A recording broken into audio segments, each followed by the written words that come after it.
আজকের মাহফিলের সভাপতি বক্তব্য নিয়ে আসছেন কাটিহার মুফতি ইসলাম সিনিয়র কাদের ডিগ্রি মাদ্রাসার সাবেক অধ্যক্ষ উস্তাদুল উলামা গবেষক হযরতুল হাজী আল্লামা গোলাম মোহাম্মদ খান সিরাজি মুতাবিল্লাহ। আসসালামু আলাইকুম ওয়া রাহমাতুল্লাহি ওয়া বারাকাতুহু।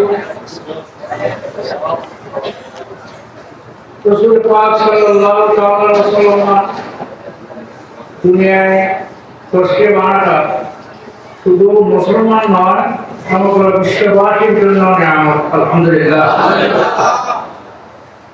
এটা বিশ্লেষণ করলে, গবেষণা করলে দেখা যাবে যে কোনো ধর্মাবলম্বী রাসূল পাক সাল্লাল্লাহু আলাইহি ওয়াসাল্লামের নিকট কৃতজ্ঞ, ঋণী। সুতরাং গবেষণা করুন, তারা লেখাপড়া আছে লেখাপড়া করুন, এগুলো নিয়ে চিন্তা ভাবনা করুন। আবেগে শুনতে হবে না।